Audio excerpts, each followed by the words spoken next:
Assalamualaikum warahmatullahi wabarakatuh. Kepada yang terhormat Ibu Kepala SDN Putra 1 Sidoarjo, Ibu Santi Ida Laili SPD, dan rekan-rekan guru SDN Putra 1 Sidoarjo yang sangat saya hormati. Alhamdulillahirrabbilalamin. Puja dan puji syukur kehadirat Allah Subhanahu wa Ta'ala yang telah melimpahkan rahmat, karunia, serta inayahnya kepada kita semua, sehingga kita dapat melakukan kegiatan diseminasi pada siang hari ini dalam transisi PAUD SD untuk penguatan perubahan pembelajaran dalam keadaan sehat walafiat. Kedua kalinya, salawat serta salam tak lupa kita haturkan kepada junjungan kita Nabi Agung Muhammad SAW, yang mana karena atas berkat beliaulah kita mendapatkan suri teladan terbaik bagi segi kehidupan kita. Baik Ibu Bapak hadirin yang sangat saya hormati, berikut adalah pemaparan diseminasi saya selama 3 hari kemarin dari tanggal 20 sampai dengan tanggal 22 Mei di Hotel Fasa. Diseminasi kali ini berjudul Transisi PAUD ke SD untuk penguatan perubahan pembelajaran.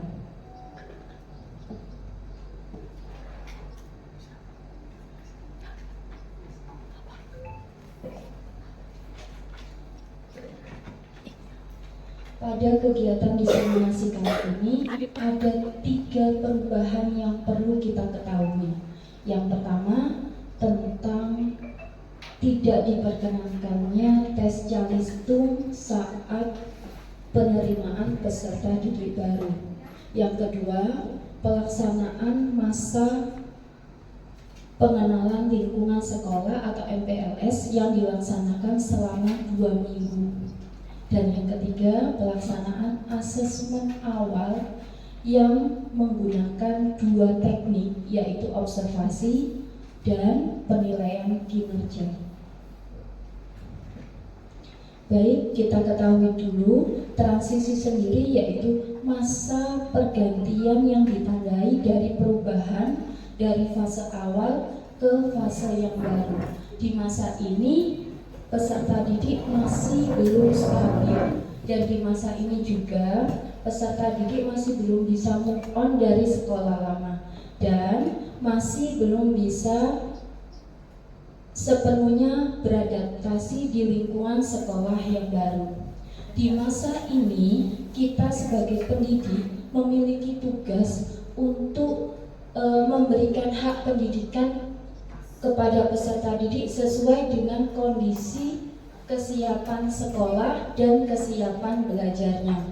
Transisi PAUD SD sendiri merupakan proses perubahan peran dari peserta didik PAUD ke peserta didik SD kelas awal. Di masa ini peserta didik belajar untuk menyesuaikan di lingkungan belajar yang baru.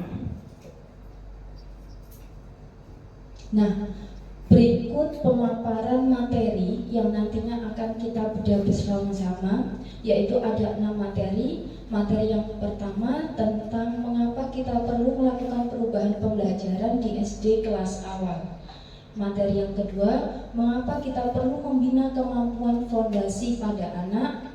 Materi ketiga, bagaimana membangun kemampuan fondasi melalui pembelajaran di SD kelas awal. Materi keempat, bagaimana merancang pembelajaran yang sesuai dengan kebutuhan belajar anak melalui asesmen di SD kelas awal. Materi kelima, bagaimana proses pembelajaran yang kita inginkan di SD kelas awal. Dan materi keenam, bagaimana peran kita selanjutnya dalam mendorong perubahan pembelajaran.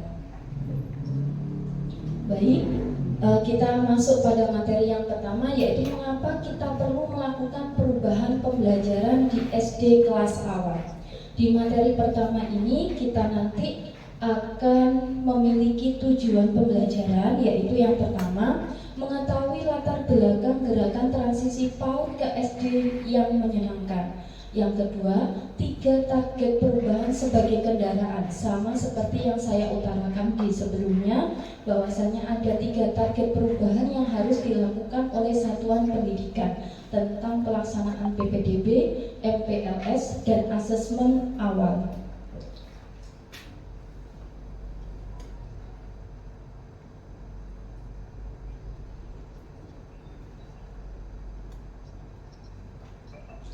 Mari kita bedah bersama-sama miskonsepsi yang ada di masyarakat melalui video berikut ini. Nanti di video ini silakan Bapak Ibu amati apa yang diceritakan di adegan tersebut, miskonsepsi apa yang terjadi, dan pesan apa yang dapat Bapak Ibu ambil.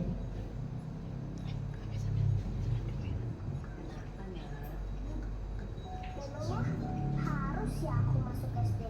Gimana kalau tidak aku masukkan di SD?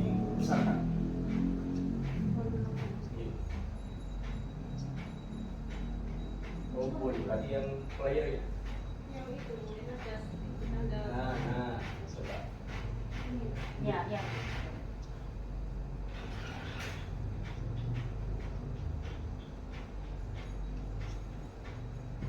Kenapa, Nak? Memangnya harus ya aku masuk SD. Gimana kalau nanti aku nggak suka di SD? Kenapa nggak di TK terus aja? Kamu kan sudah tambah besar, Nak. Jadi pasti harus naik kelas dong, supaya kamu banyak belajar. Di TK aku juga belajar banyak kok. Aku ingat aku belajar merakit kapal yang berlayar mengapung-apung di sungai. Aku ingat aku belajar menanamkan ikan yang subur dengan pupuk buatan sendiri. Aku ingat aku belajar tentang dunia. Dari Sabang sampai Merauke, Indonesia hingga mancanegara.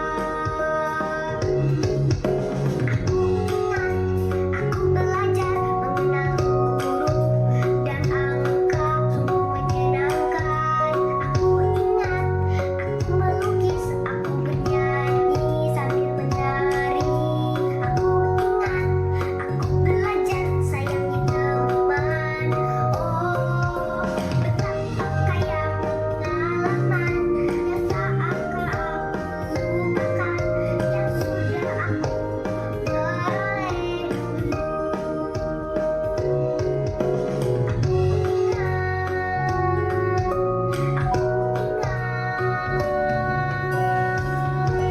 Di TK itu seru, tapi aku takut masuk SD. Baik, monggo barangkali ada yang bisa mengutarakan pendapatnya. Ada cerita apa dalam adegan video yang ke-1 ini? Miskonsepsi apa yang dialami di adegan tersebut? Dan pesan apa yang dapat diambil? Monggo.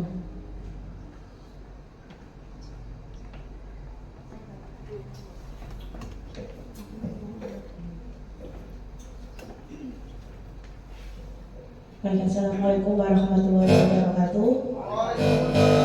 Baik, video yang saya lihat tadi, si anak itu awalnya di TK, dia itu mau masuk SD, terus dia masih terbawa bermainnya di TK, jadi masih belum siap di SD.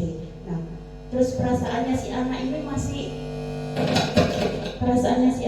masih takut untuk adaptasi ke SD. Nah, maka dari itu sebagai orang tua dan gurunya, terutama yang di TK, itu harus memberi motivasi kepada anak. Nah, memberi motivasi maksudnya bahwa di SD nanti akan dilaksanakan pembelajaran tidak hanya dengan belajar terus, bisa diimbangi dengan bermain sambil belajar. Seperti itu, Bu Eka. Terima kasih.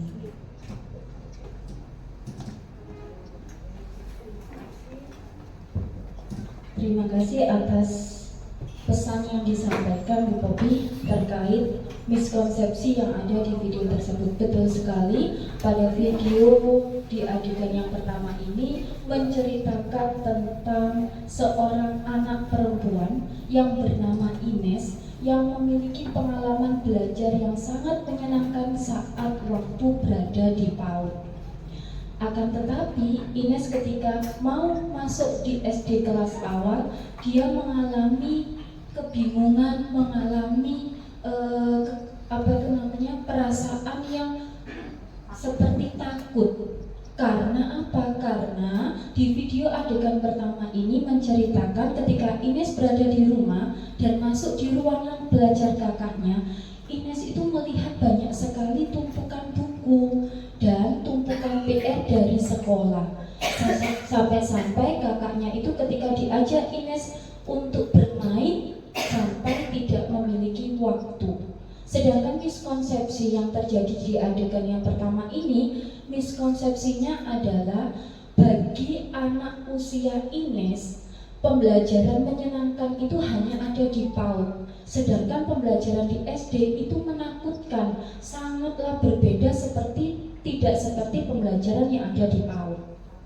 Kemudian, miskonsepsi yang kedua adalah bagi Ines, pembelajaran di SD kelas awal itu tidak berpihak pada murid, tidak sesuai dengan kodrat anak. Kodratnya yaitu bermain.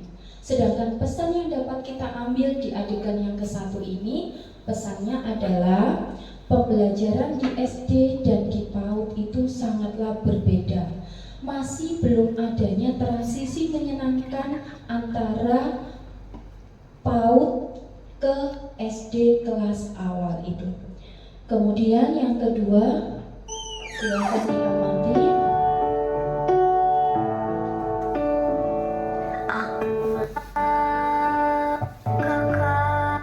Siapa yang bisa baca tulisan ini? Ayo.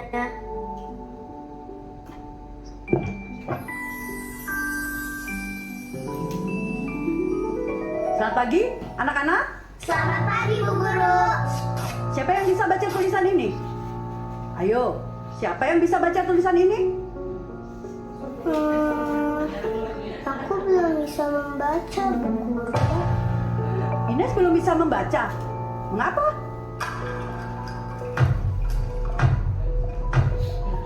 Hari ini kita akan belajar matematika. Itu tak kupahami, mungkin itu mudah bagimu, tetapi sulit untukku, seakan angka itu mengejekku. Banyak angka yang dijumlah, banyak angka yang dikurang. Mengapa aku belum bisa? Apakah ini tak berlebihan? Membaca tak kupahami, mungkin itu mudah bagimu, tetapi sulit untukku, seakan itu mengejekku. Banyak kata yang ditata, banyak huruf yang disusun. Mengapa aku belum bisa? Apakah ini tak berlebihan? Apakah ini tak berlebihan? Aku sudah selesai, Pak Guru. Aku juga sudah. Ines, kamu belum selesai.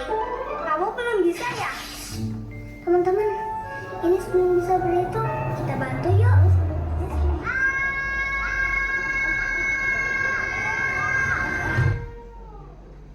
Monggo bisa dibedah kembali video di adegan yang kedua ini.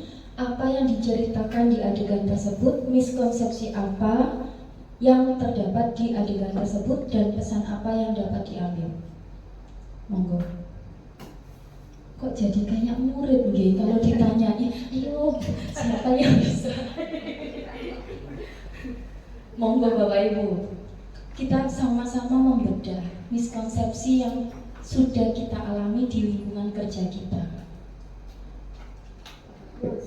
Subhanallah.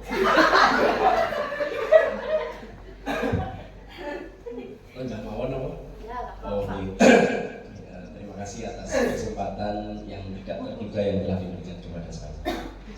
Dari video yang tadi ditayangkan, kami melihat ada seorang anak yang bernama Ines yang sebelumnya anak ini pendidikannya pada usia dini, kemudian masuk ke SD dan melihat sesuatu yang di TK-nya dulu belum pernah dia dapatkan, seperti penjumlahan, pengurangan, kemudian membuat kata lalu disusun menjadi kalimat.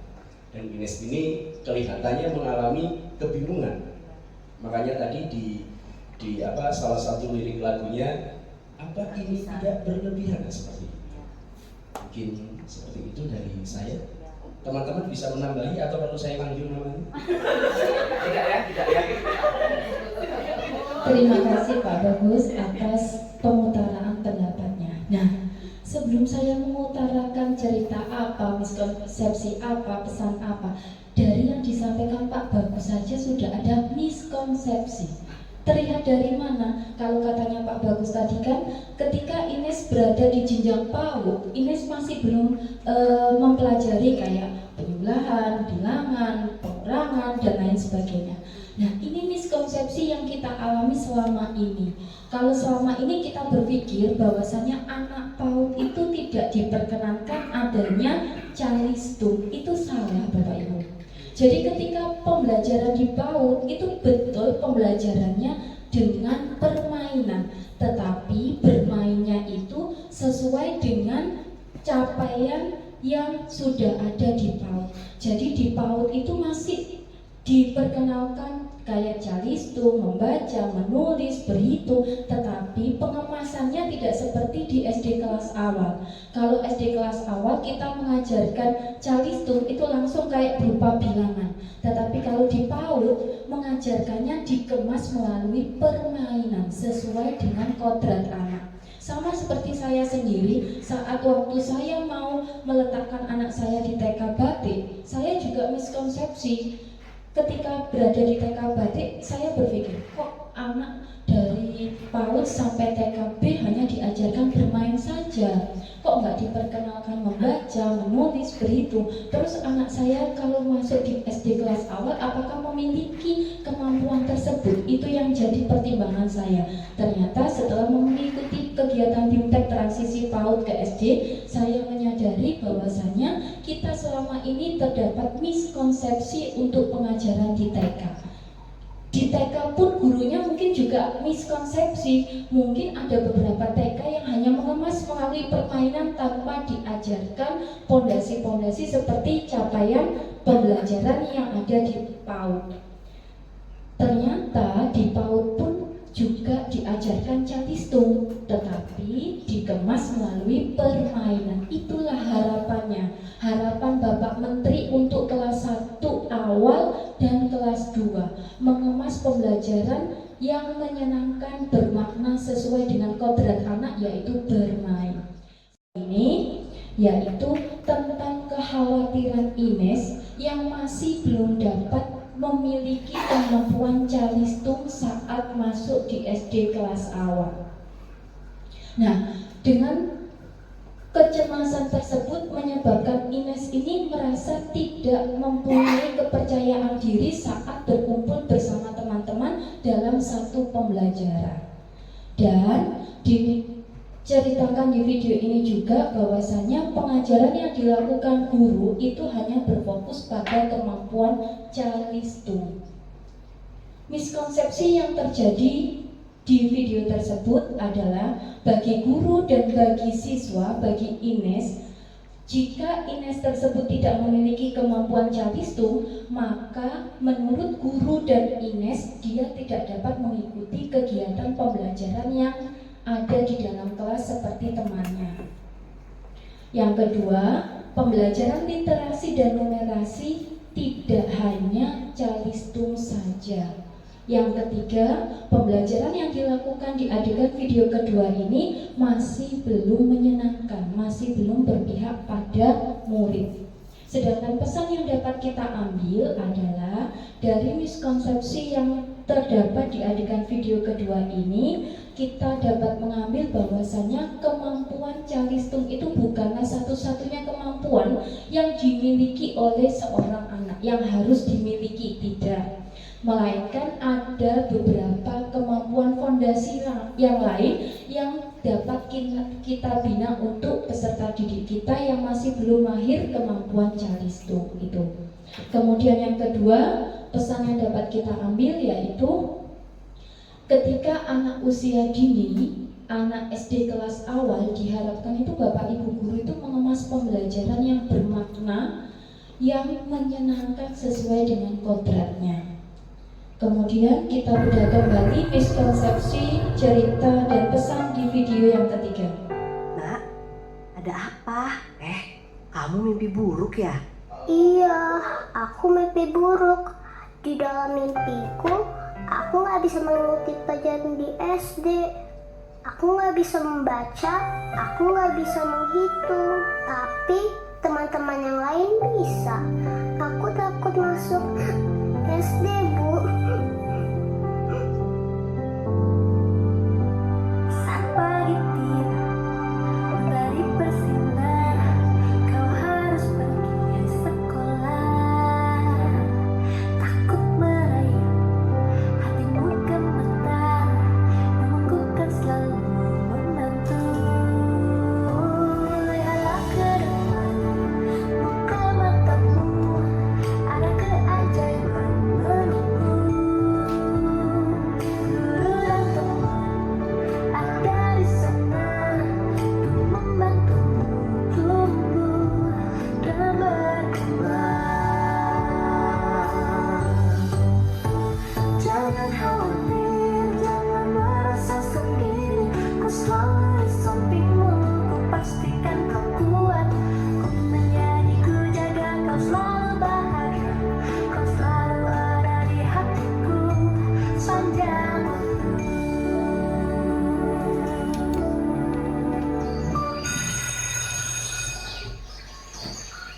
Selamat datang di kelas 1 SD anak-anak semuanya.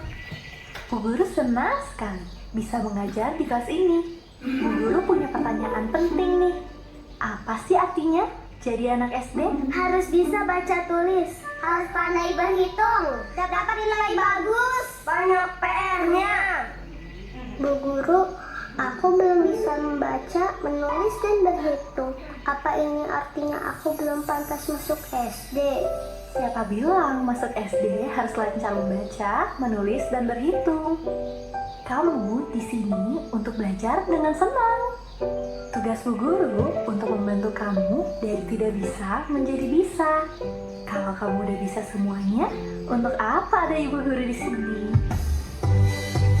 Kata orang masuk SD harus bisa membaca, tapi tidak selalu harus.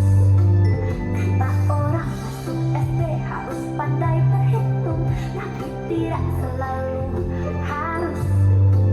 Kata orang masuk SD harus ahli menulis, tapi tidak selalu harus. Di sini tempat kita belajar, dari tak tahu menjadi tahu. Di sini tempat kita berkembang, dari hebat jadi istimewa. Kamu punya bakat berbeda, tapi kita semua istimewa. Kamu jangan saling membanding, tapi kita harus bersama mendukung.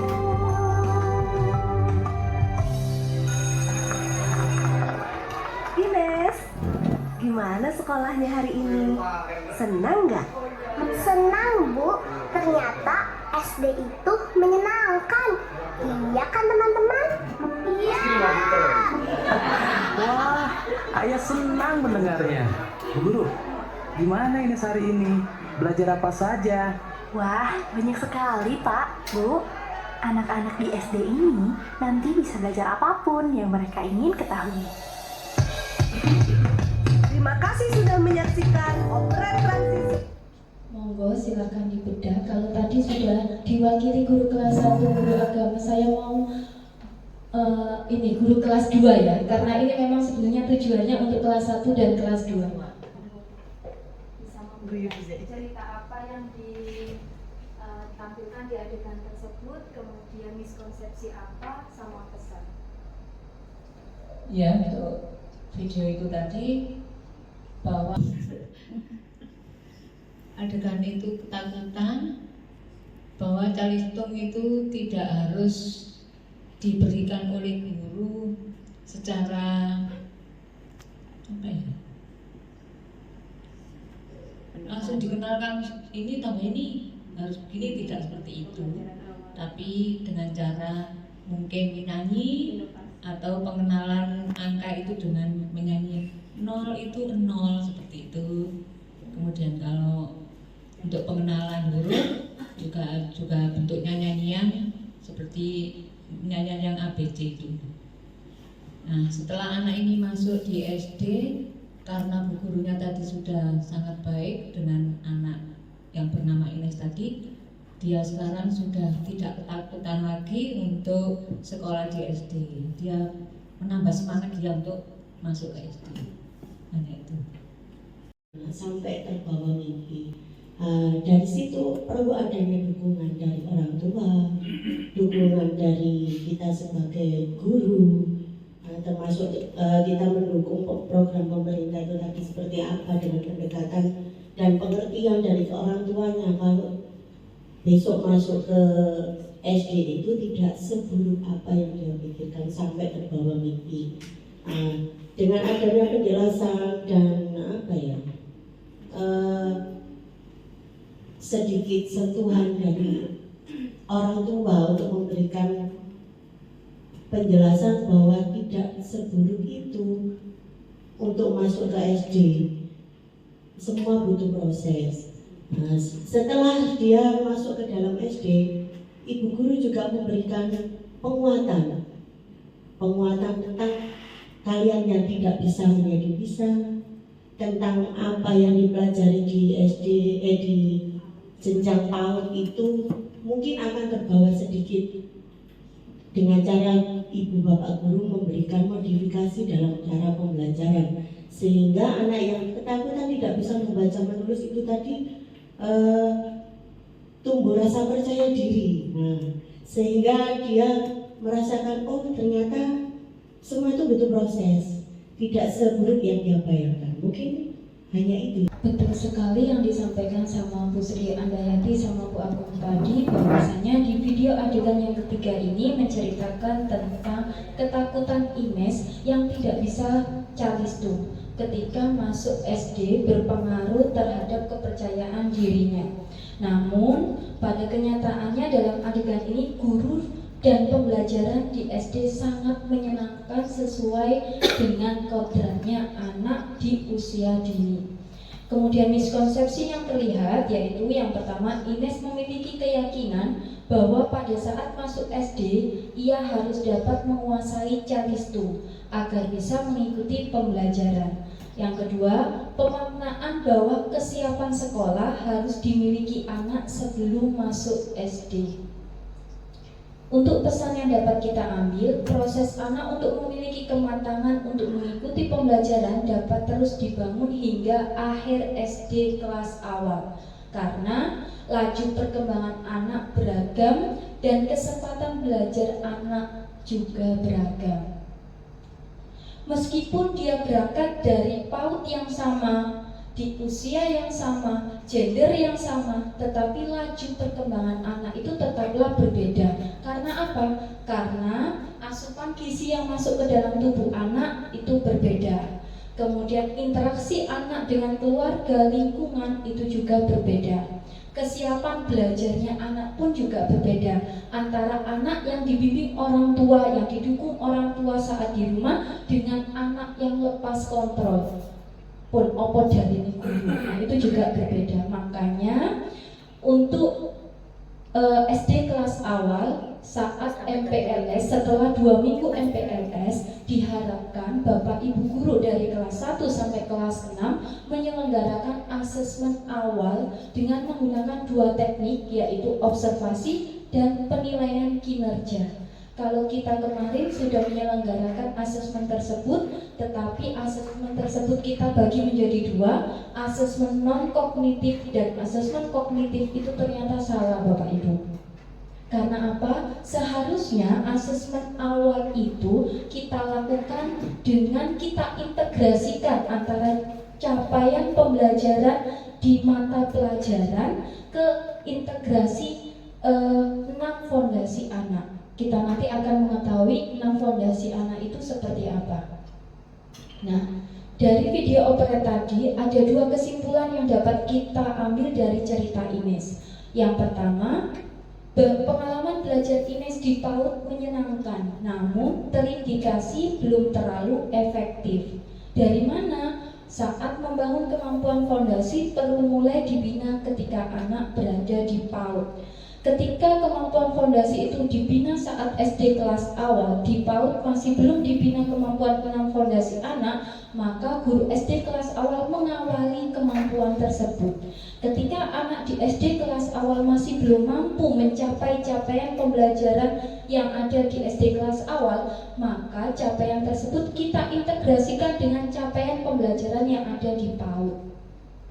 Kemudian yang kedua, pembelajaran di SD dalam adegan tersebut mengilustrasikan transisi dari PAUD ke SD yang dialami Ines, yaitu menyenangkan.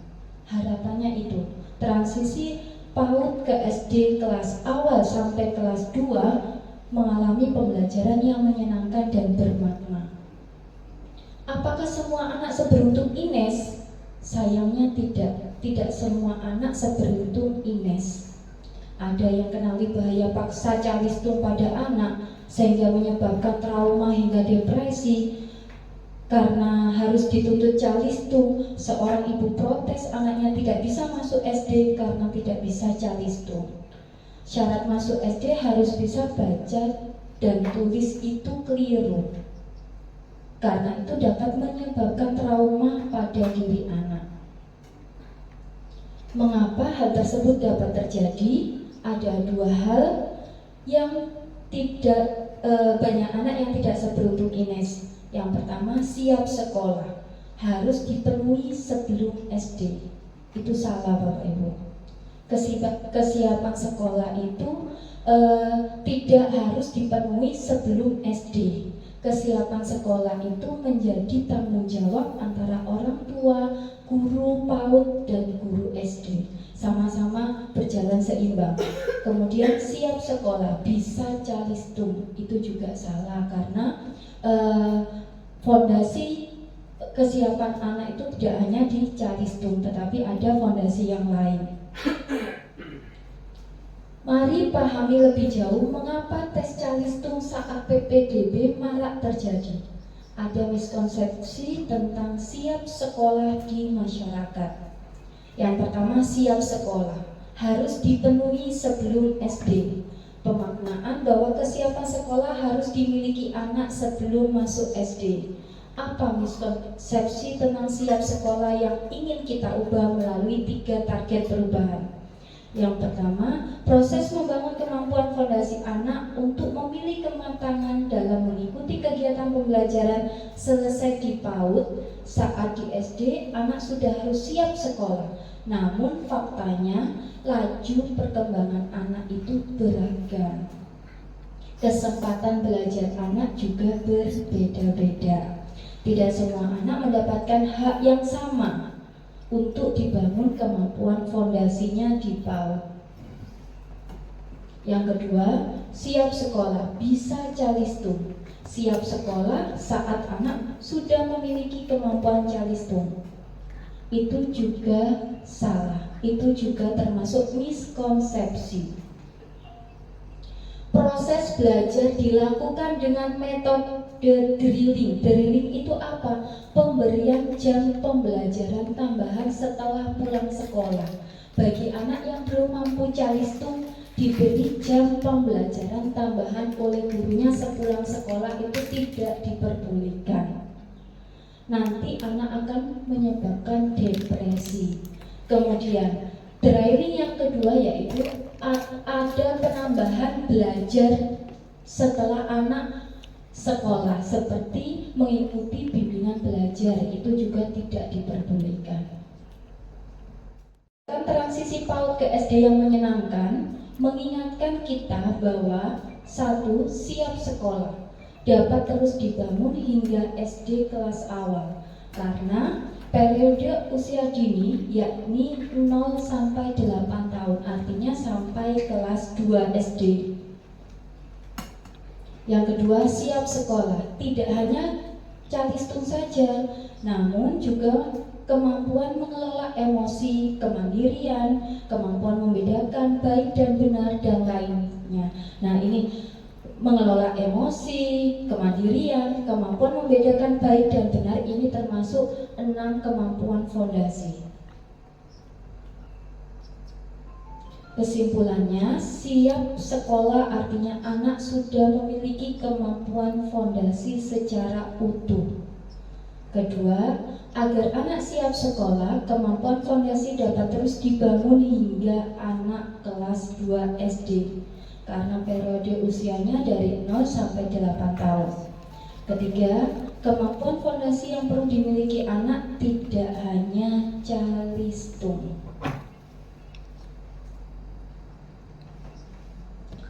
Apa visi yang ingin dicapai oleh gerakan transisi PAUD ke SD yang menyenangkan?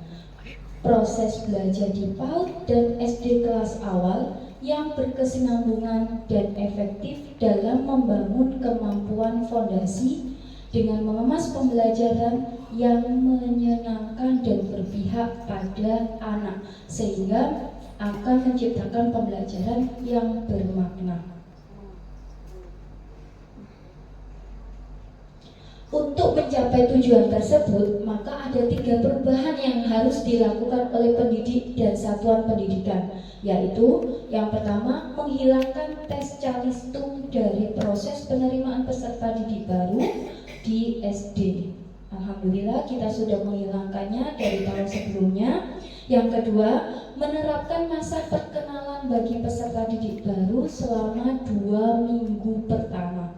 Di 2 minggu pertama ini, guru tidak diperkenankan untuk memberikan tes asesmen awal di saat masa MPLS 2 minggu. Asesmen awal bisa diberikan setelah masa MPLS 2 minggu.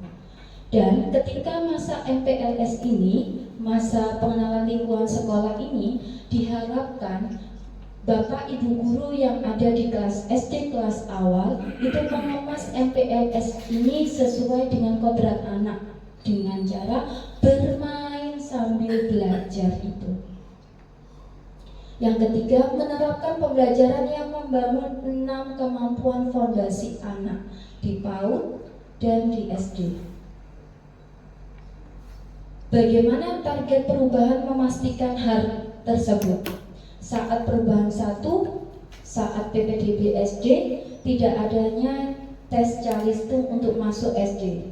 Seluruh ekosistem pendidikan memahami bahwa proses anak untuk dapat calistung itu dapat terus dibangun di SD secara bertahap, tidak langsung secara instan. Yang kedua, ekosistem pendidikan juga diingatkan SD adalah wajib belajar.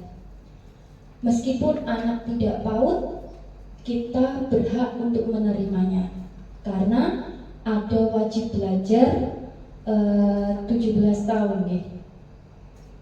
12 gitu. Setiap anak berhak mendapatkan pendidikan, bukan hanya anak yang sudah bisa calistung. Perubahan yang kedua saat MPLS. MPLS berisikan proses pengenalan terhadap sekolah sehingga anak lebih mudah beradaptasi dengan lingkungan barunya. Yang kedua, sekolah dapat berkenalan dengan anak melalui asesmen awal sehingga dapat merancang pembelajaran sesuai kebutuhan belajar anak, yaitu pembelajaran berdiferensiasi yang memenuhi kebutuhan belajar anak. Perubahan yang ketiga yaitu menerapkan pembelajaran yang membangun kemampuan fondasi. Melalui target perubahan ini, sekolah didampingi agar mampu memfasilitasi pembelajaran yang membangun kemampuan fondasi anak secara utuh. Yang kedua, sekolah, utamanya SD, juga dikenalkan dengan cara memfasilitasi pembelajaran untuk anak usia dini. Mari kita lihat bagaimana ketiga target perubahan saling berkaitan. Yang pertama, pada saat PPDB, tes Calistung sudah tidak dijadikan sebagai persyaratan. Yang kedua, namun pada saat MPLS, guru melakukan asesmen awal dengan cara tes kemampuan Calistung siswa. Yang ketiga, guru memberikan pelajaran tambahan bagi siswa yang belum bisa Calistung. Keempat, fokus pembelajaran yang dilakukan guru pada Calistung semata, bukan membangun kemampuan fondasi. Di poin yang ke-1 sudah benar, sudah merubah dari peraturan yang sebelumnya ke peraturan yang baru, menghilangkan tes Calistung. Tetapi Calistung itu diselipkan di poin kedua, 3, dan 4. Nah, aku tidak suka belajar kalau target perubahannya seperti ini. Aku tidak pintar karena aku tidak bisa membaca jika targetnya seperti ini. Target perubahan menghindari bentuk pembelajaran yang menyenangkan. Anak merasakan hal seperti ini. Anak merasa tidak menyenangkan jika targetnya seperti sebelumnya. Anak percaya bahwa dirinya tidak pintar saat tidak bisa Calistung. Anak belum mampu mengelola emosi serta menghargai orang lain karena yang jadi titik fokus guru adalah kemampuan Calistung. Yang keempat, anak belum dapat merawat diri dan barang-barang yang menjadi tanggung jawabnya. Yang kelima, anak mampu membaca tetapi tidak paham arti kata. Hanya bisa membaca lancar tetapi pemaknaan apa yang dibaca tidak paham. Anak kurang terasa kemampuan dalam berkomunikasi. Dan anak mampu melakukan penjumlahan hanya apabila mengurutkan bilangan karena hafal bukan paham. Dan menjadi persyaratan agar pembelajaran dapat menjadi seperti tiga perubahan tersebut adalah yang pertama, pada saat PPDB, tes Calistung sudah tidak dijadikan sebagai persyaratan. Kedua, pada saat MPLS, guru membuat kegiatan untuk mengenalkan lingkungan sekolah kepada siswa agar nyaman dalam berkegiatan. Ketiga, pada 2 minggu pertama ajaran baru, guru melakukan asesmen awal untuk mengetahui kemampuan fondasi siswa yang sudah dimiliki dan perlu untuk dibangun. Yang keempat, guru merancang pembelajaran yang membangun kemampuan fondasi siswa berdasarkan hasil asesmen awal. Dan yang kelima, fokus pembelajaran yang dilakukan oleh guru adalah membangun kemampuan fondasi siswa, bukan hanya berfokus pada kemampuan Calistung semata. Nah, saat kita merubah 3 target tersebut, maka anak akan menyukai cara belajar yang sudah guru kemas. Kemudian, anak juga akan bersemangat memiliki motivasi belajar yang lebih lagi daripada sebelumnya. Oleh karenanya, 3 target perubahan saling berkaitan. Larangan tes Calistung saat PPDB sangat berkaitan erat dengan penerapan pembelajaran yang membangun kemampuan fondasi oleh guru SD kelas awal. Yang kedua, artinya penerapan tes Calistung tidak dapat sepenuhnya hilang jika guru tidak percaya bahwa guru dapat melangsungkan pembelajaran tanpa mengharuskan anak bisa Calistung.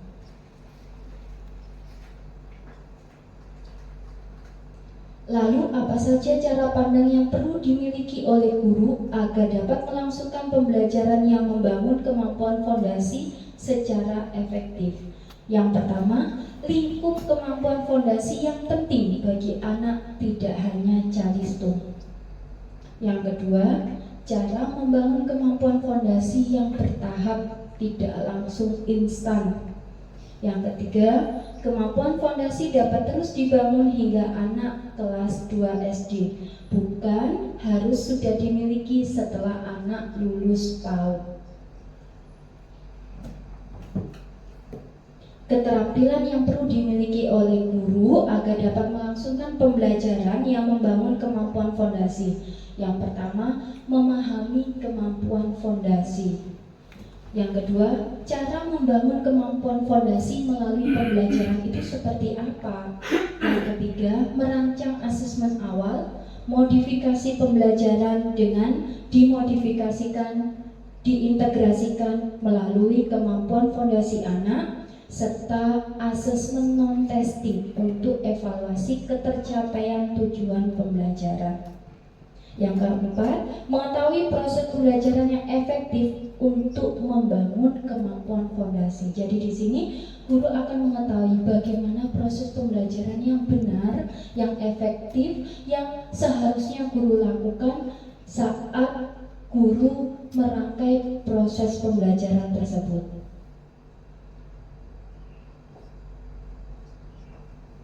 Nah, sudah siap belajar lebih lanjut untuk anak didik kita? Apapun ngantuk.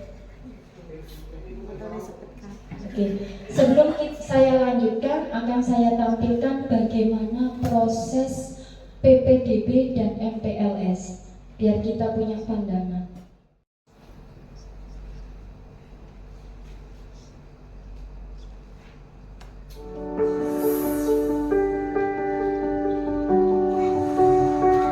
Sebenarnya aku tuh agak khawatir sih. Katanya tuh dengar-dengar nih ya, syarat masuk SD tuh harus bisa calistung. Nah, sedangkan anak kita tuh belum bisa calistung, terus gimana ya? Ya udah tenang aja, coba kita tanya dulu aja.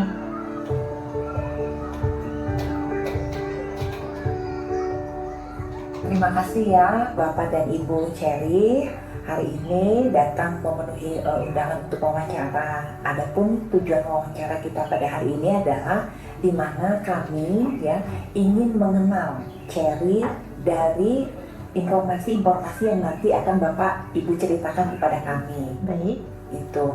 Nah, pada saat yang bersamaan nih, saya wawancara dengan Bapak dan Ibu, Bu gurunya sedang berkegiatan dengan Cherry. Baik Bapak dan Ibu, pertama-tama saya ingin mendapat informasi dari Bapak dan Ibu tentang aktivitas sehari-hari Cherry di rumah.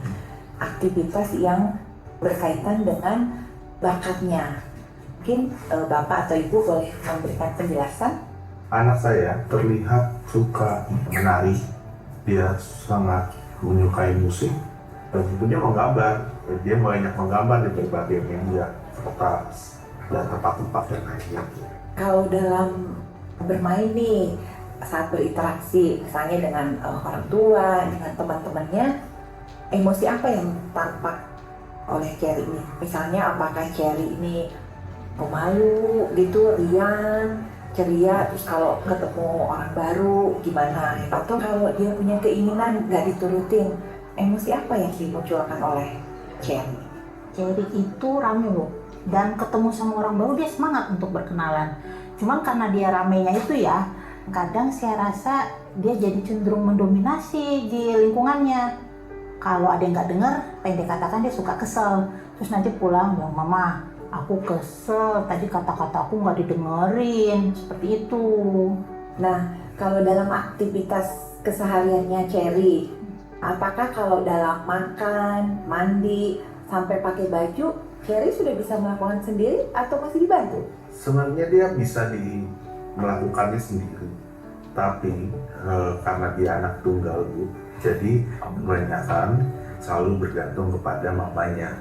Biasanya Pak, Bu, kalau libur, aktivitas apa yang biasanya Bapak dan Ibu lakukan bersama Cherry? Kami lakukan kegiatan luar rumah, baik itu berenang, kita ke gunung, main sepeda. Bagaimana cara Bapak dan Ibu dalam membantu proses belajarnya Cherry di rumah? Jadi pendampingan tiap hari rutin saya yang lakukan. Saya selalu bertanya, kamu ngapain di sekolah? Apakah kamu senang? Apakah kamu bahagia? Jadi ya tetap terus saya dampingi terus. Apa nih harapan Bapak dan Ibu ketika anak masuk jenjang sekolah dasar? Harapan kami dia dapat maksimal mendapatkan semua pendidikan untuk menunjang masa depannya. Wawancara dan observasi melalui berbagai kegiatan yang sekolah lakukan saat ini di masa PPDB bertujuan untuk mendapatkan gambaran awal tentang profil peserta didik yang akan masuk ke sekolah dasar ini dan menjadi pegangan guru dalam membina terus kemampuan fondasi anak yang dibutuhkan untuk kegiatan belajar. Proses penerimaan peserta didik baru tidak menggunakan tes Calisto. Salah satu alasannya karena proses pembelajaran di kelas 1 dan 2 SD tidak mengharuskan peserta didik bisa Calistung. Besarnya komitmen orang tua untuk berpartisipasi dalam pengembangan kemampuan anak bersama sekolah dapat sebagai salah satu syarat saat proses PPDB.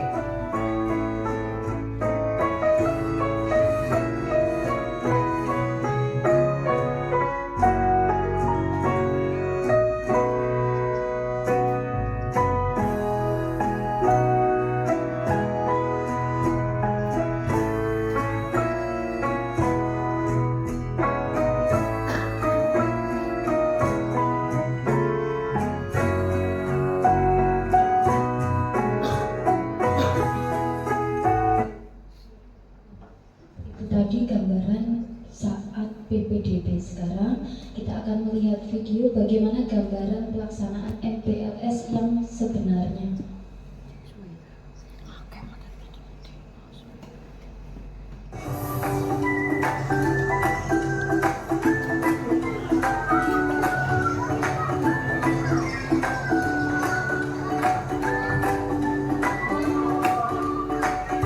Untuk perasaan saya sebagai orang tua, terutama sebagai seorang ibu ya, deg-degan juga karena anak saya sudah masuk kelas SD yang tadinya TK. Mudah-mudahan dari peralihan yang menyenangkan ini bisa menjalani tingkat yang lebih tinggi lagi dengan lebih baik dan menyenangkan.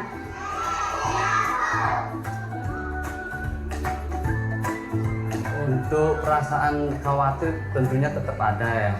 Sebagai orang tua tetap mendukung cita-cita masa depan anak untuk mengikuti kegiatan belajar mengajar.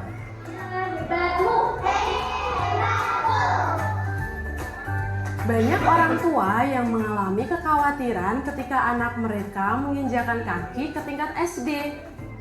Adaptasi, kondisi psikologis, emosional, dan tingkat kecerdasan anak menjadi beberapa hal yang mungkin sangat dikhawatirkan oleh orang tua. Ini semua merupakan hal yang wajar. Dengan ini, kami, para guru, dengan senang hati menyambut orang tua untuk bisa terus berkomunikasi untuk memahami dan mengatasi kekhawatiran tersebut. Peran orang tua dalam 3 hari pertama masa pengenalan lingkungan sekolah dasar sangatlah penting dalam mendukung peserta didik beradaptasi di sekolah. Mengenalkan lingkungan sekolah kepada orang tua memiliki manfaat serta dampak yang besar terhadap keberlangsungan peserta didik selama belajar di sekolah. Dengan mengenali lingkungan sekolah selama MPLS berlangsung, orang tua dapat lebih efektif dalam mendukung perkembangan dan keberhasilan peserta didik, serta memastikan area sekolah aman untuk peserta didik beraktivitas.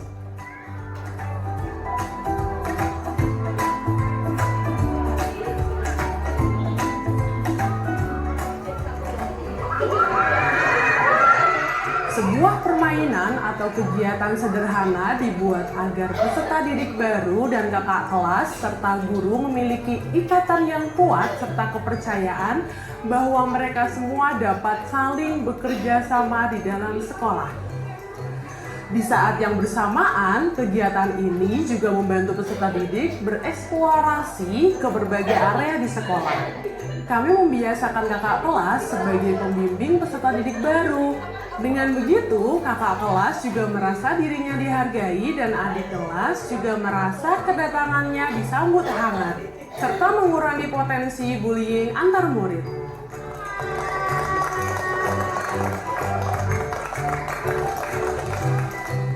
Di masa 2 minggu itu, kami juga mencoba mengenal peserta didik baru yang diamanahkan ke kami dengan melakukan asesmen awal terhadap kemampuan fondasinya melalui kegiatan pembelajaran saat MPLS. Melalui kegiatan ini, kami dapat mengamati keterampilan motorik peserta didik. Selain itu, kematangan kognitif peserta didik terhadap kemampuan literasinya juga bisa diamati saat peserta didik menceritakan gambar yang sedang dibuatnya.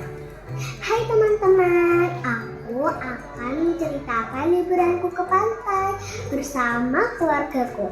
Ada ayah, ada ibu, ada kakak, dan ada adik. Aku bermain pasir, berenang, dan membeli jajan. Aku juga melihat gunung, perahu, dan burung. Pokoknya liburanku seru sekali loh teman-teman.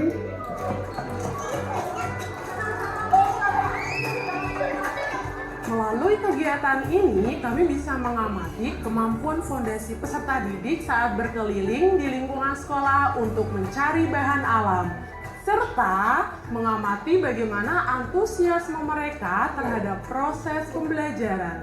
Selain itu, saat menghitung bahan alam yang ditemukan, kami juga mengamati kemampuan numerasi peserta didik utamanya terkait penguasaan konsep bilangannya. Asesmen awal kami lakukan untuk mengetahui gambaran umum titik berangkat keseluruhan peserta didik di kelas tersebut.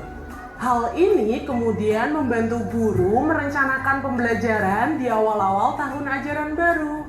Kemampuan fondasi peserta didik tidak hanya kami amati saat kegiatan pembelajaran, tapi juga melalui pembiasaan-pembiasaan yang telah kami budayakan di sekolah.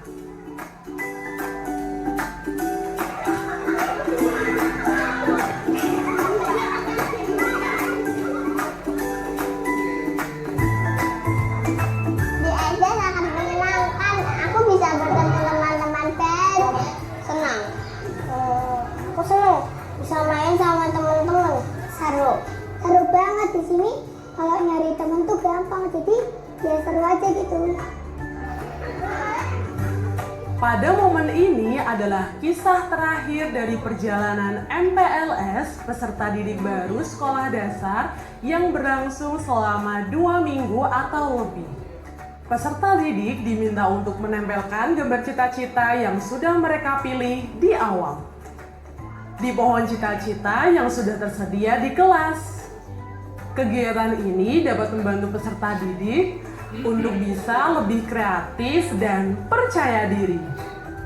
Selamat datang peserta didik sekolah dasar. Mari bersama-sama belajar di lingkungan sekolah yang menyenangkan.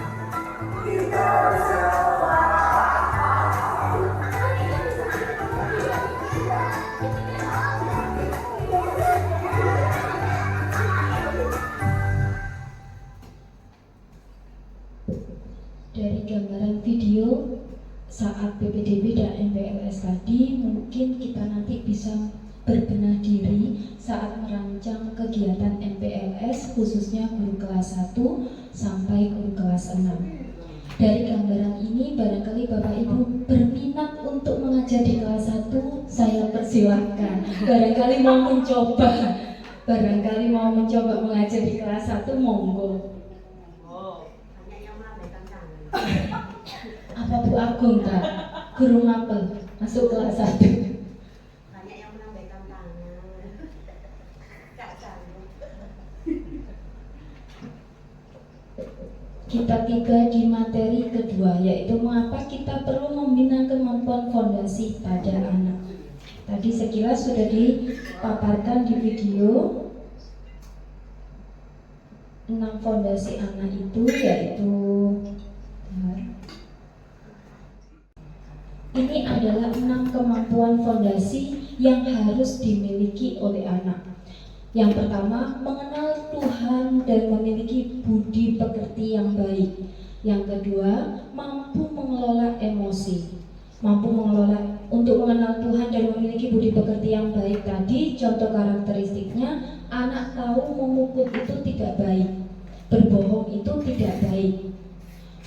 Ada penerapan juga saat pembelajaran. Sebelum dilakukan pembelajaran, maka anak harus berdoa terlebih dahulu. Setelah pembelajaran selesai, anak juga ditutup dengan doa. Kemudian mampu mengelola emosi. Anak tidak tantrum. Anak bisa mengelola emosinya. Yang ketiga, memiliki fisik motorik yang baik untuk merawat dirinya secara mandiri. Anak mampu mengancingkan pakaian, mampu mencuci tangannya sendiri, mampu pergi ke kamar mandi sendiri. Kemudian ini seperti bina diri yang sudah kita lakukan di kegiatan inklusif. Mampu berkomunikasi secara sehat. Anak mampu mengutarakan gagasannya. Memaknai belajar sebagai suatu kegiatan yang positif. Bentuk kegiatannya, anak tahu bahwa belajar baik untuk dirinya. Anak senang ketika dapat menguasai hal baru melalui belajar. Dan yang keenam, kemampuan fondasi yang keenam, memiliki kematangan kognitif untuk mengikuti kegiatan belajar. Bentuk kegiatannya, anak memiliki pemahaman yang cukup sehingga dapat mengikuti pembelajaran dengan baik karena gurunya sudah mengemas pembelajaran sesuai dengan kodratnya dan menyenangkan. Bagaimana kita dapat mengetahui anak sudah memiliki kemampuan fondasi? Kemampuan fondasi yang sudah dimiliki oleh anak dapat dilihat dari perilaku yang teramati pada anak. Melalui perilaku tersebut, kita tahu apakah anak telah memiliki kemampuan fondasi tertentu atau belum. Contohnya, bagaimana kita tahu seorang anak memiliki keterampilan sosial dan bahasa yang memadai? Kita tahu seorang anak memiliki keterampilan sosial ketika ia termati dapat berkomunikasi dengan teman sebayanya atau orang dewasa dengan tutur kata yang baik dan sopan. Berarti dia sudah memiliki kemampuan fondasi keterampilan sosial dan bahasa yang memadai. Mari kita lihat contoh-contoh perilaku pada setiap 6 kemampuan fondasi. Kemampuan fondasi yang pertama, mengenal nilai agama dan budi pekerti. Di sini ada anak yang sedang apa ini Pak Bagus? Sedang berdoa, kemudian berdoa sesuai dengan agama dan kepercayaan masing-masing, kemudian mencintai lingkungan dengan cara mengumpulkan sampah-sampah yang berserakan untuk diletakkan di tong sampah. Itu sudah mengenal nilai agama dan budi pekerti. Kemampuan fondasi yang kedua, kematangan emosi yang cukup untuk berkegiatan di lingkungan belajar. Seperti apa?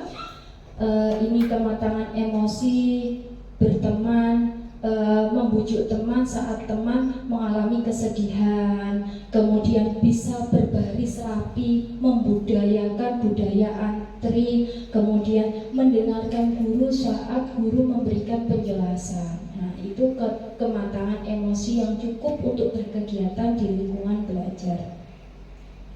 Kemampuan fondasi yang ketiga, keterampilan sosial dan bahasa yang memadai untuk berinteraksi. Dia bisa berinteraksi dengan teman-teman sebayanya, kemudian bisa bermain dengan teman-teman sebayanya, bisa mengutarakan pendapatnya. Nah, ini termasuk kemampuan fondasi yang ketiga. Kemampuan fondasi yang keempat, pemaknaan terhadap belajar yang positif. Anak suka bereksperimen, anak sudah bisa berangkat ke sekolah sendiri, anak ingin mengetahui hal-hal yang ada di lingkungan sekitarnya untuk menambah keterampilan belajar yang positifnya. Kemampuan yang kelima, pengembangan keterampilan motorik dan perawatan diri. Anak bisa cuci tangan sendiri sebelum makan dan setelah makan.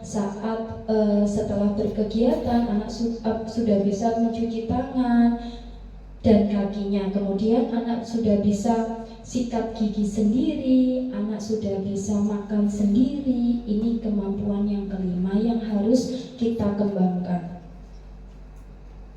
Sedangkan kemampuan yang keenam, kemampuan kognitif yang cukup untuk melakukan kegiatan belajar, seperti anak bisa belajar membaca sendiri, membaca buku cerita sendiri, bisa bermain sambil belajar, bisa bereksperimen, memecahkan suatu permasalahan dengan mau mencoba. Nah, ini anak sudah memiliki kematangan kognitif. Lingkup kemampuan fondasi yang penting bagi anak tidak hanya calistung. Calistung merupakan bagian kecil dari kemampuan literasi dan numerasi yang perlu dimiliki oleh anak. Juga terdapat kemampuan lain yang perlu dimiliki seperti 6 kemampuan fondasi yang sudah kita lihat tadi.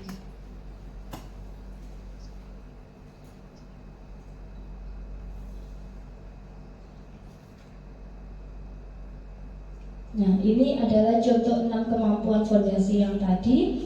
Anak berlarian bersama teman, anak memotong sayur menggunakan pisau, anak menghibur temannya yang bersedih, anak mengutarakan pendapatnya, anak bisa membaca buku sendiri. Ini bentuk kemampuan 6 fondasi anak.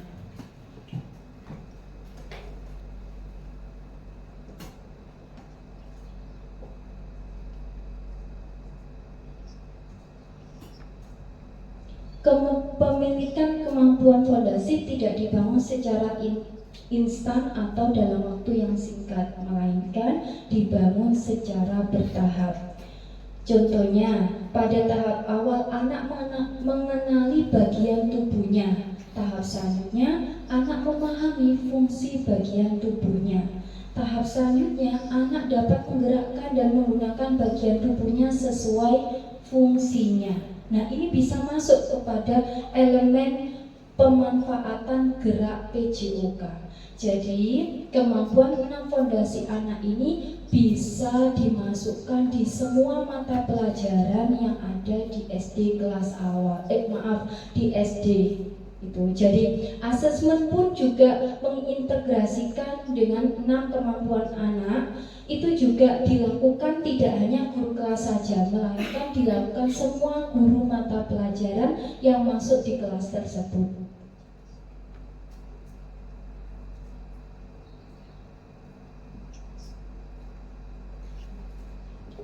Kepemilikan kemampuan fondasi tidak dibangun secara instan dalam waktu yang singkat. Contohnya, di sini elemen berbicara dan mempresentasikan itu termasuk pada elemen bahasa Indonesia. Tahapannya yaitu anak mengekspresikan kebutuhan dengan 1 atau 2 kata. Kemudian tahap selanjutnya anak bisa mengutarakan kalimat sederhana, mengutarakan pendapatnya kayak yang ada di video tadi. Kemudian anak dapat mengutarakan perasaan, pikiran, menggunakan kata-kata dan atau kalimat yang bertingkat. Ini bisa masuk ke dalam bahasa Indonesia. Jadi di sini kita bisa mengintegrasikan kemampuan fondasi dengan JP yang ada di mata pelajaran.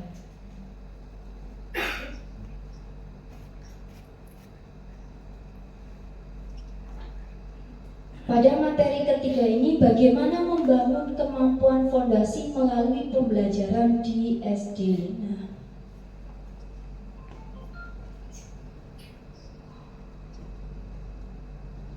tadi kita sudah membedah kemampuan fondasi yang harus dimiliki oleh anak.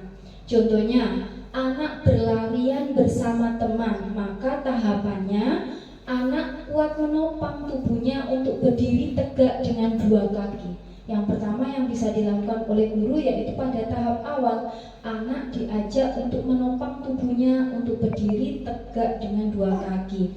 Kemudian tahap selanjutnya anak diajak untuk berpindah tempat dengan berjalan seimbang tanpa terjatuh. Tahap selanjutnya anak dapat mengatur tubuhnya untuk berjalan, berlari, berhenti, dan mengubah arah gerak tanpa tanpa kehilangan keseimbangan. Nah, ini bisa diintegrasikan pada materi PJOK. Kemampuan fondasi dapat dibangun bertahap melalui pembelajaran di PAUD dan di SD kelas awal. Di sini prosesnya, saat di PAUD, guru menggunakan kurikulum PAUD, CP fondasi atau kompetensi dasar. Bagi anak yang ikut PAUD, kemampuan fondasi dapat dibangun sejak awal dengan menggunakan CP fase fondasi atau kompetensi dasar K13. Sedangkan untuk kurikulum SD, bagi anak yang mengikuti PAUD namun masih belum berproses, kemampuan fondasinya dapat terus dikembangkan di SD dengan menggunakan struktur kurikulum SD. Setelah anak memiliki kemampuan fondasi, dapat dilanjutkan mengembangkan kompetensi yang lain yang lebih kompleks di fase A kurikulum Merdeka.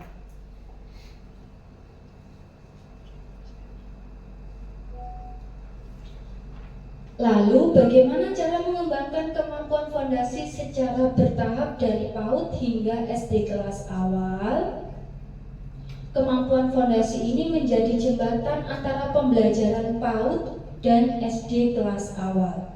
Adanya 6 kemampuan fondasi ini berfungsi untuk memastikan peserta didik PAUD dapat melanjutkan prosesnya untuk memiliki kemampuan fondasi. Yang kedua, memastikan peserta didik di jenjang pendidikan dasar yang tidak pernah melalui PAUD tetap mendapat haknya untuk dibina agar memiliki kemampuan fondasi. Jadi di sini bagi anak yang tidak mengenyam pendidikan PAUD, dia tetap mendapatkan pembinaan dari gurunya. Dia tetap mendapatkan hak pendidikan sesuai dengan kesiapan belajar dan kesiapan sekolahnya. Kemampuan fondasi di kurikulum PAUD, maka CP fondasi kompetensi dasarnya seperti itu. Ada agama dan budi pekerti, ada jati diri, ada dasar-dasar literasi, matematika, sains teknologi, kognitif, bahasa, seni. Jadi di PAUD pun tetap diajarkan sesuai dengan CP-nya. Jadi di PAUD tidak hanya bermain saja, melainkan bermain dan belajar. Di kurikulum SD juga ada agama, pendidikan Pancasila, PJOK, bahasa Indonesia, matematika, IPAS, seni budaya. Hanya saja untuk kelas 1, 2, 3 tidak ada mata pelajaran IPAS. Nah, ini tugas kita adalah mengintegrasikan kemampuan fondasi yang ada di tengah ini sesuai dengan mata pelajaran kita dengan membedah CP yang kita bedah sesuai kemampuan fondasi anak. Contohnya di sini mengenal nilai agama dan budi pekerti. Anak mengenali nama Tuhannya serta simbol keagamaan, berarti bisa kita integrasikan di mata pelajaran agama Islam. Kemampuan anak untuk menyebutkan contoh perilaku yang tergolong baik juga bisa kita masukkan di agama Islam maupun di PPKN, Pendidikan Pancasila. Kemudian kematangan emosi, kemampuan mengelola emosi dan rasa positif mengenal dirinya bisa kita integrasikan pada semua mata pelajaran.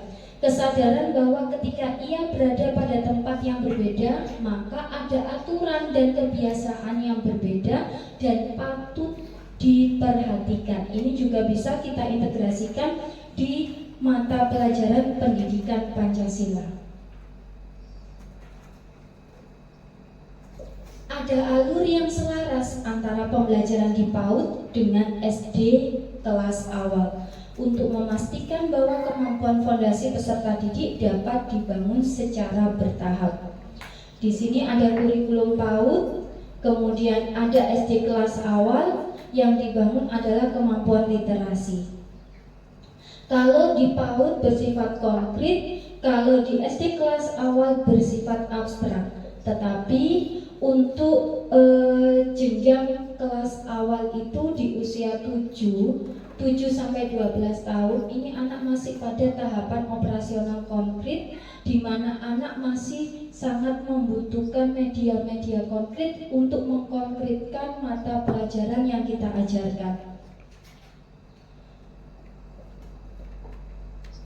Contohnya di sini saat di PAUD pada TP1 anak mengenali dan memahami berbagai informasi yang ada di sekitar. Di TP2, anak dapat mengkomunikasikan pikiran dan perasaan kepada orang lain secara verbal maupun nonverbal melalui berbagai media. TP ketiga, anak dapat membangun percakapan dengan teman sebaya maupun orang lain dewasa melalui berbagai media. Nah, ini kita lanjutkan dari ATP yang ada di PAUD, kita lanjutkan ke ATP yang ada di SD. Dengan cara TP1 berbicara dengan santun tentang beragam topik yang dikenali menggunakan volume dan intonasi yang tepat sesuai konteks. Sampai ke TP terakhir, TP di semester 1. Jadi untuk ATP-nya, untuk subelemen ATP di PAUD maupun di SD itu berkesinambungan, berkaitan. Jadi kalau ada anak yang tidak mengikuti jenjang PAUD, maka guru harus membekali anak tersebut dengan 6 kemampuan fondasi pendidikan Pancasila dan ilmu pengetahuan alam dan sosial. Itu Bapak Ibu.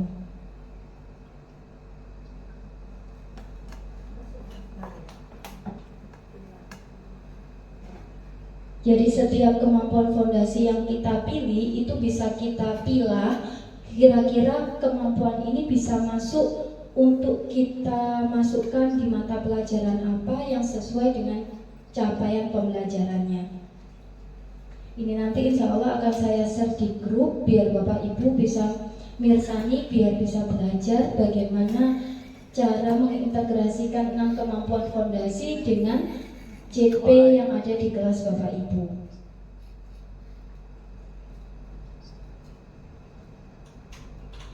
Jadi kemampuan fondasi itu dapat dibina melalui berbagai mata pelajaran dan kegiatan pembelajaran di SD. Jadi 6 kemampuan fondasi itu dapat kita integrasikan kepada semua mata pelajaran yang ada di sekolah dasar. Bagaimana cara merancang pembelajaran di SD yang dapat membangun kemampuan fondasi?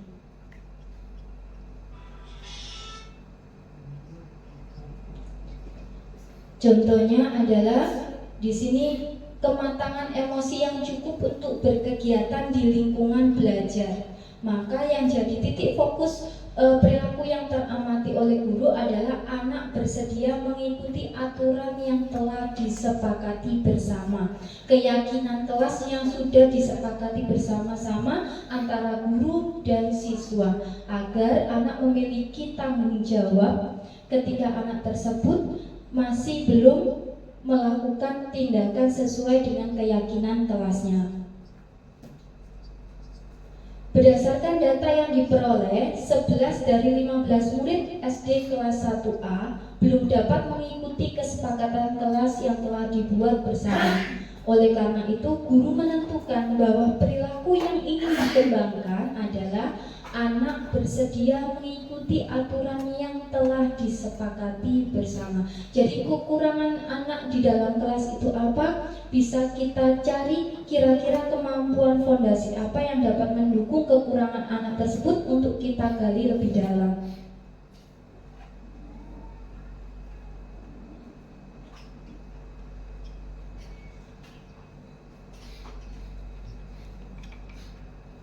Kayak tadi, bersedia mengikuti aturan yang telah disepakati, guru membedah capaian pembelajaran yang ada di mata pelajarannya, kemudian didapatkan bahwa yang sesuai dengan target yang guru lakukan tadi, target yang ingin guru capai tadi ada di bagian pendidikan Pancasila itu. Setelah menentukan elemen capaian, kemudian membangun kemampuan fondasinya dengan menentukan tujuan pembelajaran dari elemen tersebut. Di sini yang guru ambil yaitu pada pendidikan Pancasila tentang Undang-Undang Dasar Negara Republik Indonesia tahun 1945, peserta didik mampu menunjukkan perilaku mematuhi aturan di keluarga dan di sekolah. Perilaku yang ingin dibina yaitu agar anak bersedia mengikuti, melaksanakan aturan yang telah disepakati. Jadi, apa tujuan pembelajarannya? Tujuannya yaitu peserta didik mampu menunjukkan perilaku mematuhi aturan di keluarga dan di sekolah. Ini sama seperti yang contoh tadi, karena ini membedah antara CP mata pelajaran ke kemampuan fondasi anak. Saya lanjutkan ke kegiatan yang keempat. Merancang pembelajaran yang sesuai dengan kebutuhan belajar anak melalui asesmen di kelas awal. Nah, ini pada 3 perubahan tadi, ini yang kedua, ini yang ketiga, ini yang terakhir, yaitu merancang asesmen awal. Tujuannya peserta mampu memahami cara mengetahui kemampuan awal yang telah dimiliki oleh peserta didik. Kedua, memahami cara memodifikasi pembelajaran berdasarkan kemampuan awal peserta didik dan memahami cara melakukan asesmen tanpa tes menggunakan observasi dan penilaian kinerja untuk mengukur capaian peserta didik.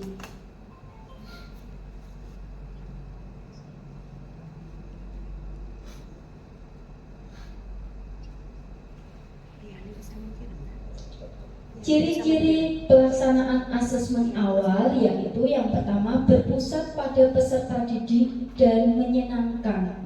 Artinya asesmen awal tidak menggunakan kegiatan yang bersifat testing seperti memanggil peserta didik satu persatu untuk menginstruksikan peserta didik melakukan serangkaian kegiatan. Misalkan kita mau mengukur kemampuan fondasi yang pertama yaitu agama dan nilai budaya. Nah, kita tidak diperkenankan untuk memanggil satu-satu peserta didik kemudian kita tes, coba anak baca doa sebelum belajar itu seperti apa. Kita tidak diperkenankan seperti itu.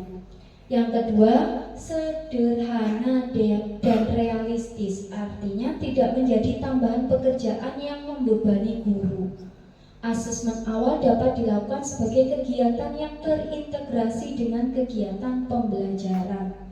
Jadi dari CP tadi kita integrasikan dengan kemampuan 6 fondasi yang harus dimiliki anak, kemudian kita cari kegiatan apa yang sesuai untuk mendukung CP dan 6 kemampuan fondasi anak. Yang ketiga yaitu bermakna itu. Seperti apa bentuk asesmen awal yang non-testing ini yang mengintegrasikan antara CP dengan kemampuan 6 fondasi anak. Saya memiliki contoh sebentar.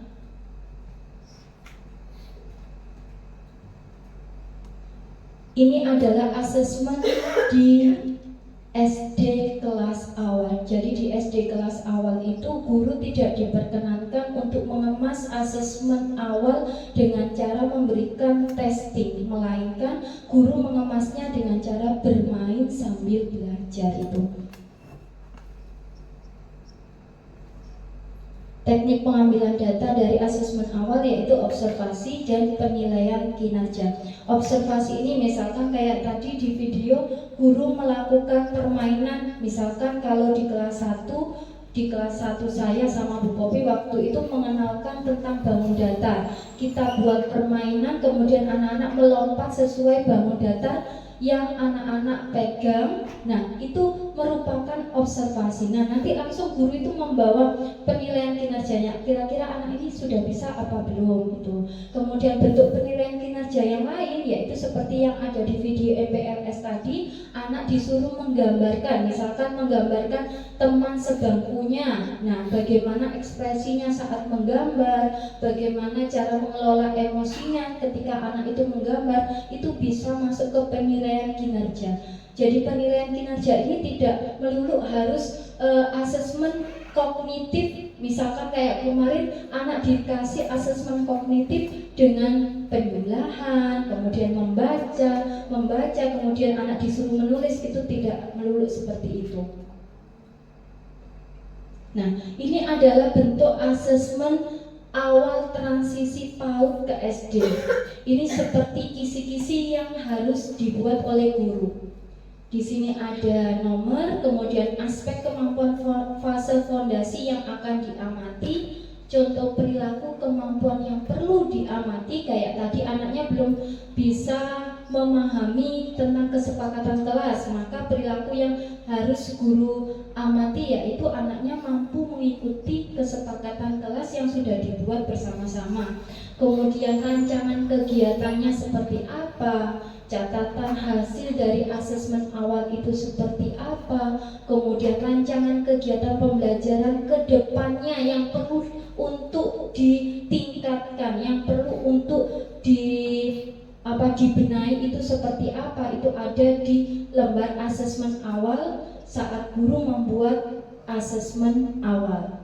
Contohnya di sini pada yang nomor 1, aspek kemampuan fase fondasi yang akan diamati, mengenal nilai agama dan budi pekerti. Contoh perilaku kemampuan yang perlu diamati, mengenali konsep Tuhan dan mengetahui kegiatan ibadah sesuai dengan agama dan kepercayaannya. Yang kedua, bersedia menjalin interaksi dengan teman. Rancangan kegiatannya bagaimana? Membaca doa sebelum belajar, membaca doa sesudah belajar. Ini sudah masuk asesmen. Kemudian catatan atau hasil dari asesmen awal bagaimana saat guru melakukan asesmen awal pada kemampuan fondasi mengenal nilai agama dan budi pekerti. Catatannya, sebagian besar anak dapat membaca doa sebelum belajar. Ada beberapa siswa yang masih belum hafal. Beberapa siswa dapat mengenali emosi, minat, dan kebutuhan teman dan merespons secara positif. Kemudian untuk rancangan kegiatan pembelajaran ke depannya bagaimana? Lebih banyak memberikan pelajaran praktik seperti membaca doa sesudah dan sebelum belajar bersama-sama dan diulang-ulang. Memberikan bimbingan dan pendampingan kepada anak yang suka menyendiri dan lebih sering memberikan kegiatan proyek berkelompok agar anak sering berinteraksi dengan teman-temannya. Jadi ini adalah bentuk asesmen awal berupa observasi yang dapat dilakukan guru dengan menggunakan asesmen non-testing itu, Bapak Ibu. Sekian pemaparan materi yang dapat saya sampaikan. Mungkin untuk materi yang kelima bisa saya set di grup. Untuk dari materi ke-1 sampai ke-6 mungkin nanti bisa saya set di grup biar Bapak Ibu bisa mempelajari dan merubah bagaimana bagaimana membuat asesmen awal untuk peserta didik. Barangkali ada pertanyaan, monggo disilakan. Nggih.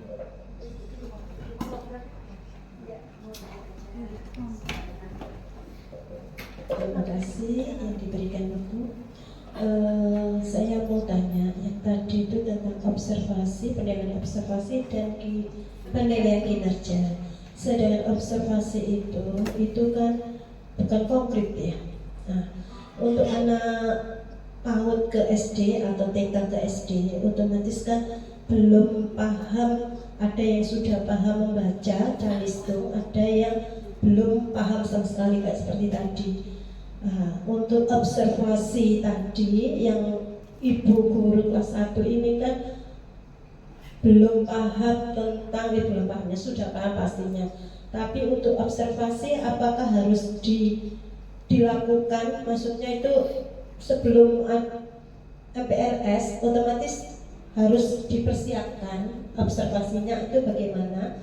atau dengan observasi dan penilaian kinerjanya bagaimana itu, atau di apa ya,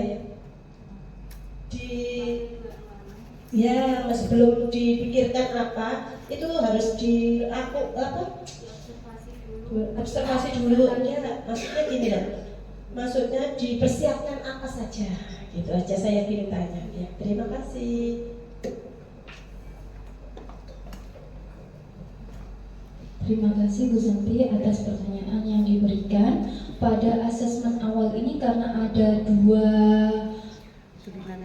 teknik, yaitu observasi dan penilaian kinerja. Observasinya bagaimana? Observasinya itu dikemas saat MPLS 2 minggu. Jadi di 3 hari itu tadi kan pengenalan lingkungan sama pengenalan tempat-tempat yang ada di sekolah sama pengenalan pembelajaran. Nah, di hari keempat sampai hari ketujuh itu anak-anak diajak untuk bermain sambil belajar.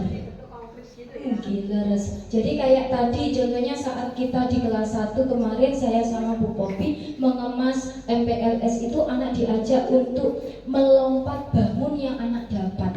Jadi disediakan ada lingkaran, ada segitiga, kemudian ada persegi panjang itu Ibu. Kemudian anak itu nanti melompat sesuai bangun datar yang didapatkan. Karena itu kan kita buatnya tidak lurus ke depan kayak dapatnya lingkaran berarti anaknya melompat ke depan, tidak, tetapi itu kita buat kayak model zigzag gitu Bu. Jadi anak dari situlah anak juga akan belajar bangun apa sih ini gitu. Nanti di observasi itu bagaimana, kita tanyain kira-kira bangun yang anak-anak dapatkan ini kira-kira bangun apa ya, nah gitu. Nah sebelum kita tanyai anak-anak, kita ajak untuk observasi lingkungan dulu.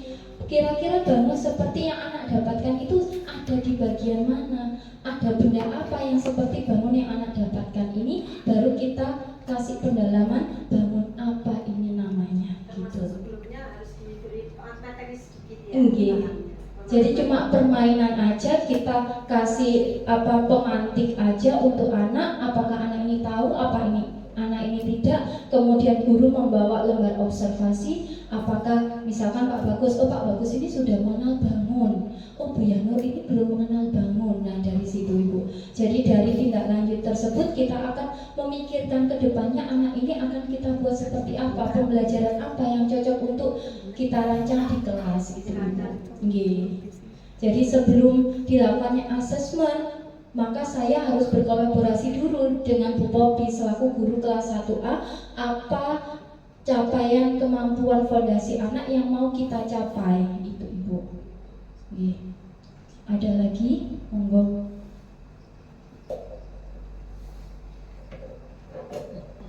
Ya, ini tadi yang mau saya tanyakan, apa ada ketentuan untuk asesmen awal itu dilaksanakan berapa hari? Ternyata kemungkinan ini jawabannya sudah dijawab tadi. Berarti masuk di MPLS. Setelah, berarti 2 minggu itu MPLS. Observasinya itu kalau mau kita ambil pada observasi maka bisa kita masukkan di MPLS. Untuk lembar kinerja, penilaian kinerjanya bisa kita lanjutkan setelah MPLS itu. Nah itu apa ada ketentuan berapa hari untuk asesmen awalnya? Untuk asesmen awal boten, karena itu tidak ada tahap, maksudnya tidak ada ketentuan waktu, tetapi itu tergantung gurunya. Jadi kira-kira tahapan capaian fondasi, kemampuan fondasi anak ini kira-kira bisa dicapai berapa. Nah itu kan secara bertahap, kayak tadi agama dan budi pekerti itu kan tidak langsung harus anak harus bisa di situ. Kayak tadi berdoa sebelum dan sesudah pembelajaran. Ternyata saat kita lakukan asesmen observasi, anak masih belum bisa membaca doa sebelum belajar. Nah, kita kasih tahapan itu. Ya, terima kasih penjelasannya. Jadi yang dimaksud penilaian kinerja itu tidak melulu seperti asesmen kognitif yang kita lakukan sebelumnya. Sebelum kita mengetahui ini, yang di tahun kemarin kan kita ada asesmen kognitif. Nah, tidak berupa seperti itu. Tetapi penilaian kinerja itu bisa berupa kayak tadi, anak disuruh mengekspresikan gambar. Nah, itu termasuk penilaian kinerja. Kalau saya kemarin saat di kegiatan BIMTEK itu penilaian kinerjanya seperti apa. Saya disuruh mengamati teman sebelah saya, kemudian saya ekspresikan berupa gambar yang wajah teman tadi saya ekspresikan berupa gambar. Nah itu sudah termasuk penilaian kinerja itu. Sudah Ibu. Demikian diseminasi yang dapat saya lakukan. Terima kasih atas waktu dan kesempatan yang diberikan. Apabila ada tutur kata saya yang kurang berkenan dan kurang pas di hati, saya mohon maaf yang sebesar-besarnya. Wabillahi taufiq wal hidayah wa ridho wal inayah. Wassalamualaikum warahmatullahi wabarakatuh.